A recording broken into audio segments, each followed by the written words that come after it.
Meu nome é Vilma Schiesari e eu nasci em São Paulo em 1950 e eu entrei na Caetano de Campos em 1957.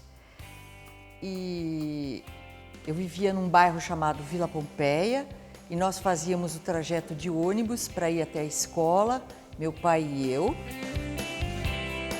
Aprendemos a cantar muitas músicas no Jardim da Infância, mas as aulas de música mesmo foram a partir do primário, através da bandinha rítmica e do orfeão. Então, no primário, nós sempre fizemos festas no palco da escola, seja na ocasião do Dia das Mães, seja nas datas relevantes de independência, proclamação da República, etc. Festas de fim de ano, com a participação de crianças desde o Jardim da Infância até o ginásio, o clássico e o científico. E lembro, claro que lembro do Didi tocando piano. Didi era cego, mas tocava piano muitíssimo bem, cantava. Lembro-me muito bem dessas festas, sim, com jograis.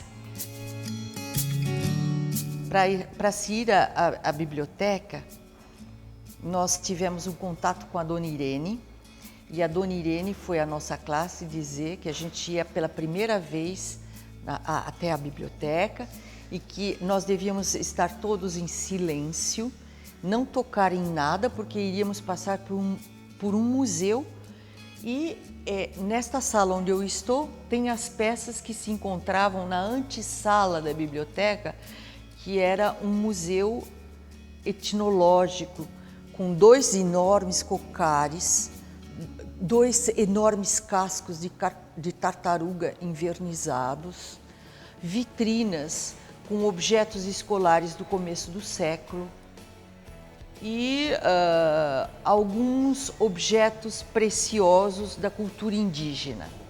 Depois a gente entrava na sala da biblioteca propriamente dita, que era toda feita com mesinhas baixas, circulares, e estas cadeirinhas, como esta que eu estou sentada, esta era uma cadeirinha da biblioteca, e a Dona Iracema era uma senhorinha já de uns 70 anos, que tinha perdido a visão de um olho e que tinha criado a biblioteca. A concepção da biblioteca foi da professora Carolina Renaud Ribeiro de Oliveira, que foi secretária de Cultura, a primeira secretária.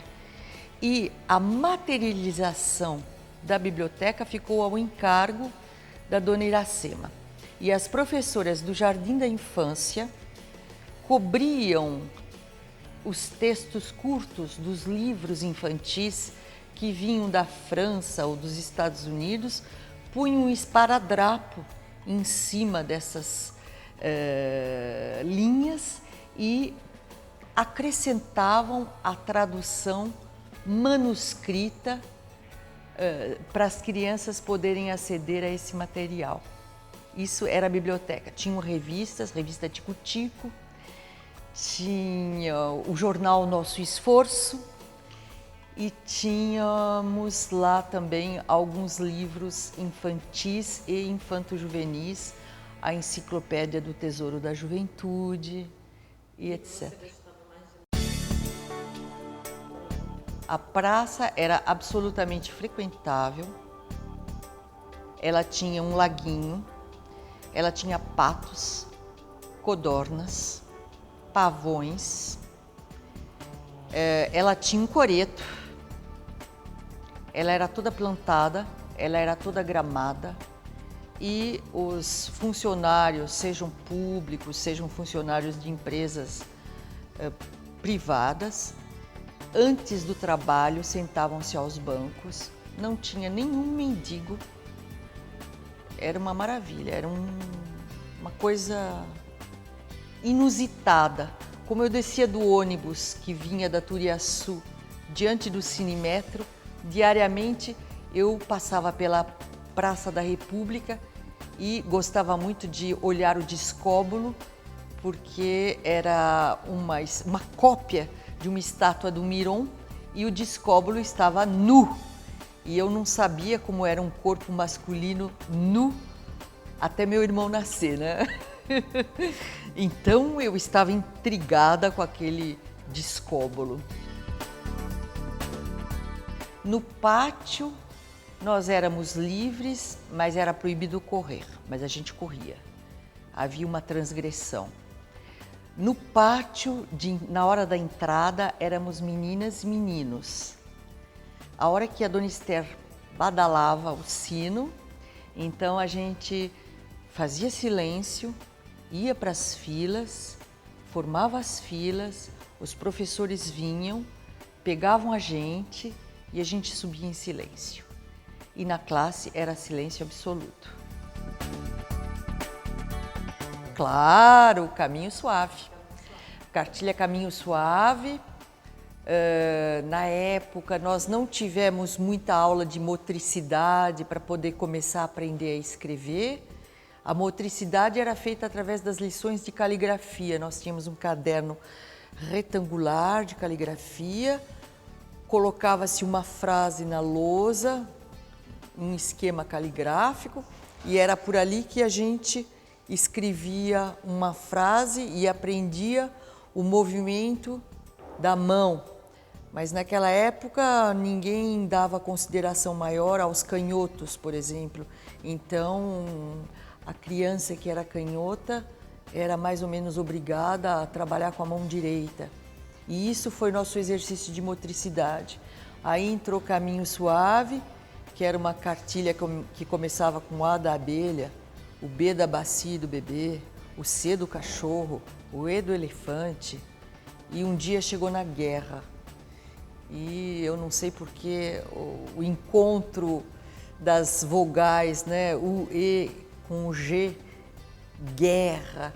E eu ponho no meu livro, por que não era guirlanda, gueixa, uma coisa mais, logo guerra?